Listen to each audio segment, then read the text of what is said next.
I'm Josh Rine, licensed professional counselor. And this is what happens after you react. Control the mental loop and stop overthinking. After the moment, after the reaction, after everything settles, your mind starts asking questions. It might be, what just happened? Or why did I do that? What were they thinking? And those questions feel automatic, but they're not neutral. They're shaping everything that comes next. The loop is not just repetition, it's direction. And the direction of the loop is determined by the questions that you ask. Every question you ask your brain creates a search.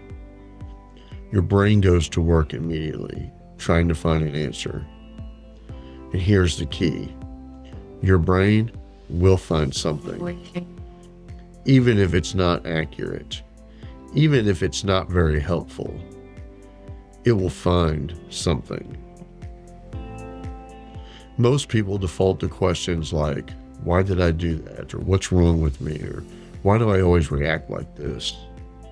And those questions tend to sound reasonable, but they're not, because they direct your brain toward blame, identity, and frustration.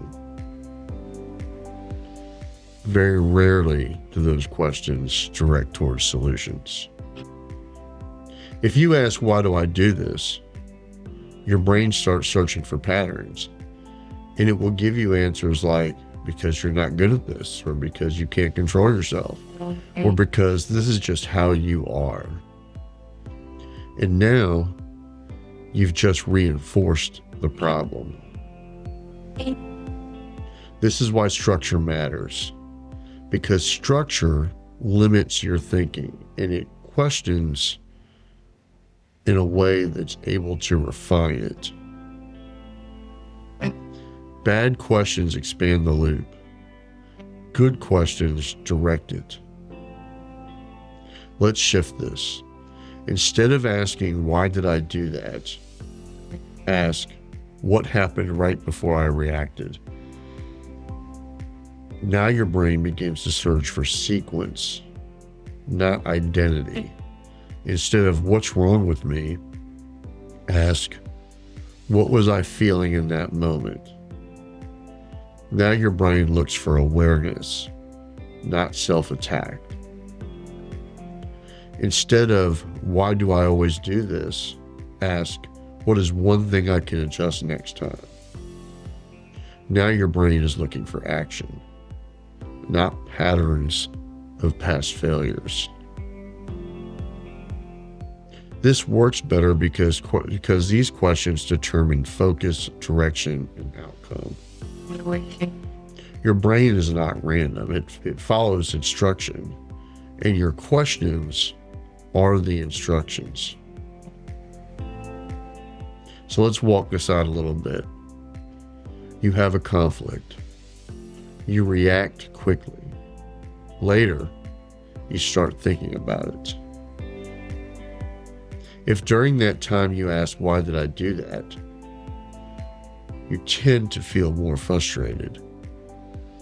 If you ask, what happened right before I reacted? You might notice, I felt disrespected. Now you're getting somewhere. Then, what could I do differently next time? The answer might be simply, I could pause before responding. Now you've moved from emotion to structure to adjustment. That's control. People mix good questions with bad ones. They'll ask, what could I do differently? And then immediately go back to, why do I always do this? And that pulls them right back into the loop. You don't need more thinking. You need better questions. The quality of your thinking is determined by the quality of the questions you're asking yourself. Now everything connects again. You want to interrupt the loop, replace it with structure, and direct it with questions. That's the system. Here's a simple set you can use every time. What happened? What did I feel? What will I adjust? Simple, direct, and to the point. 3 questions that are clear, focused, and forward moving. You want to train this process and actually apply it in real situations. Go to pauseandrespond.com. That's where you'll find the book, Pause and Respond, and workbooks designed to help you build this skill and other skills over time. Awareness is a fundamental part of beginning change. But in order to create, sustain, and continue in change, repetition of skills must be achieved.